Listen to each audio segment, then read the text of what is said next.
Chapitre 2. La mare aux larmes. De plus très curieux en plus très curieux, S'écria Alice. Sa surprise était si grande qu'elle ne pouvait s'exprimer correctement. voilà que je m'allonge comme le plus grand télescope qui fut jamais. Adieu mes pieds. Elle venait de baisser les yeux, et ses pieds lui semblaient s'éloigner à perte de vue.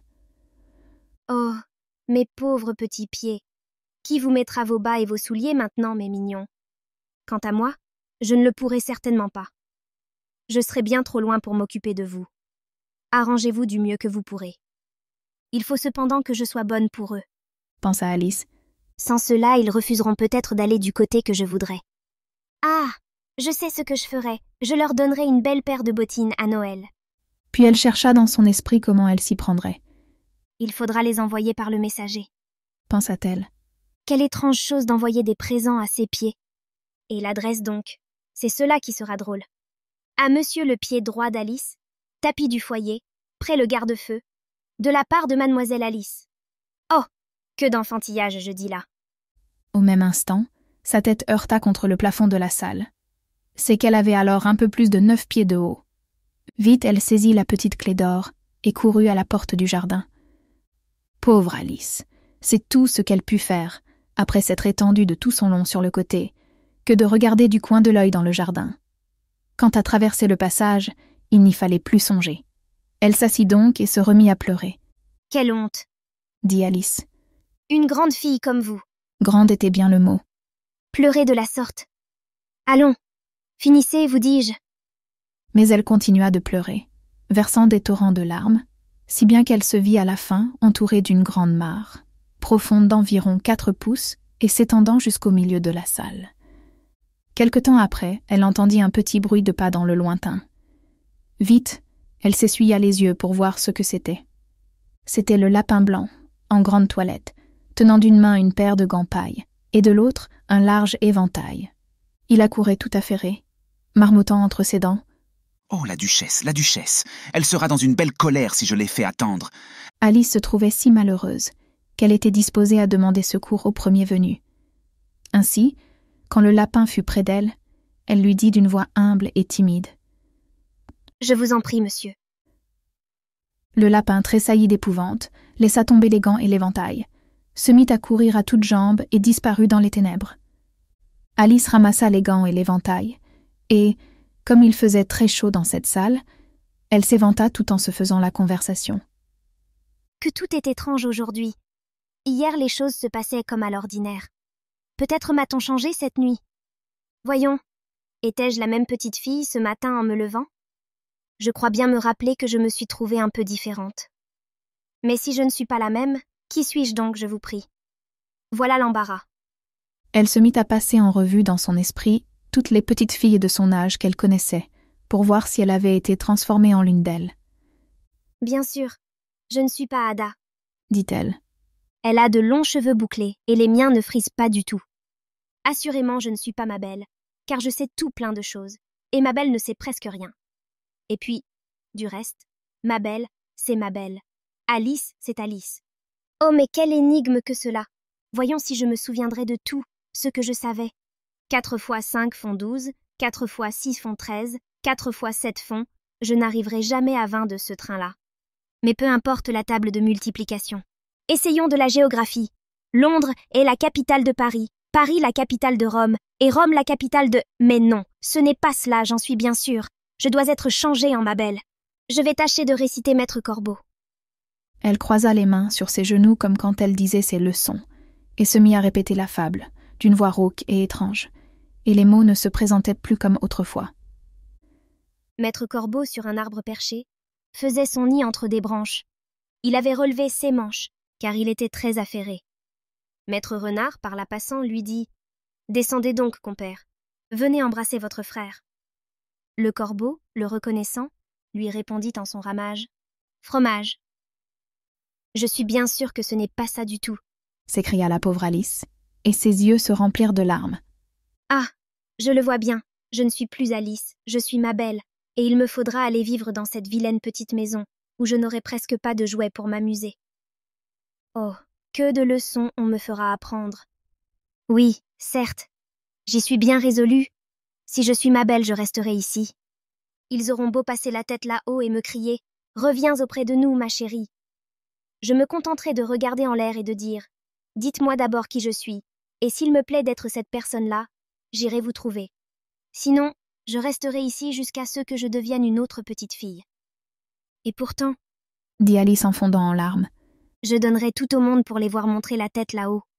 Je m'ennuie tant d'être ici toute seule. Comme elle disait ces mots, elle fut bien surprise de voir que tout en parlant, elle avait mis un de petits gants du lapin. Comment ai-je pu mettre ce gant? Pensa-t-elle. Je rapetisse donc de nouveau?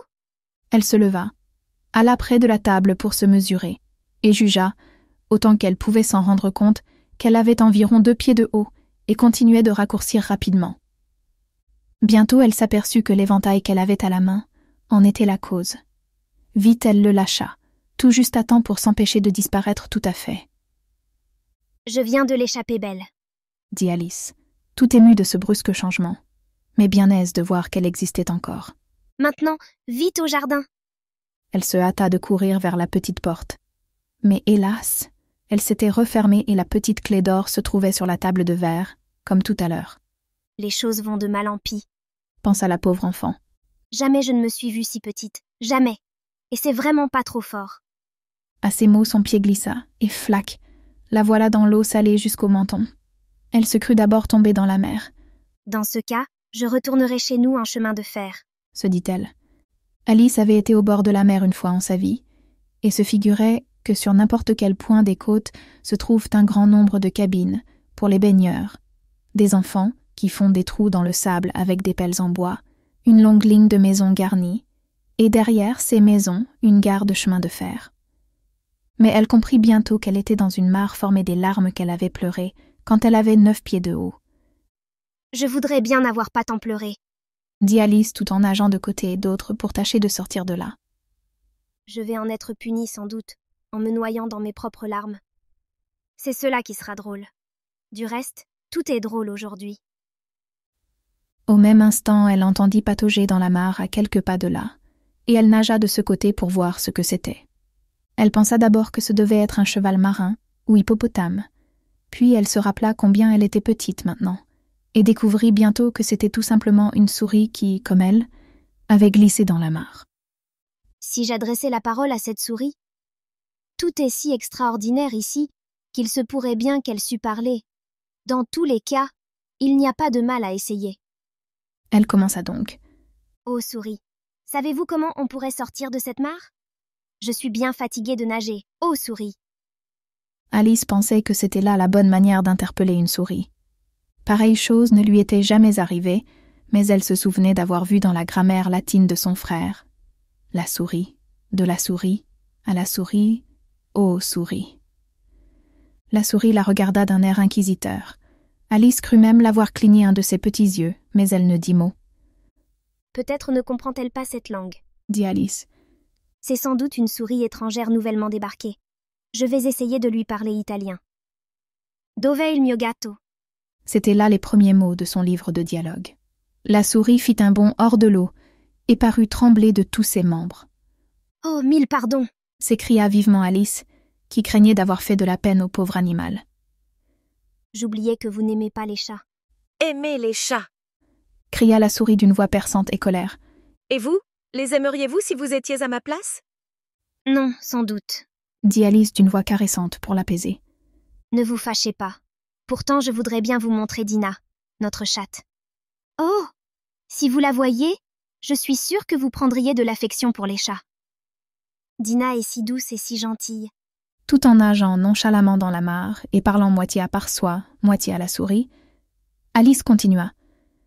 Elle se tient si gentiment auprès du feu à faire son rouet, à se lécher les pattes et à se débarbouiller. Son poil est si doux à caresser, et comme elle attrape bien les souris.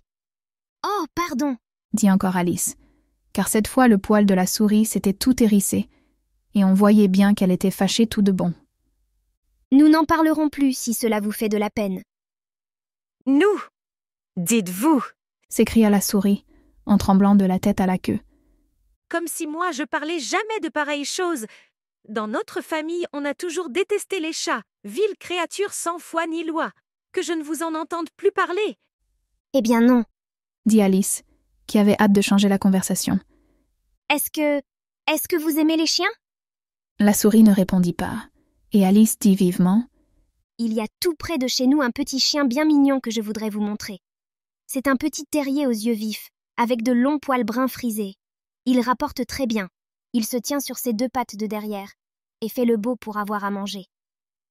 Enfin, il fait tant de tours que j'en oublie plus de la moitié.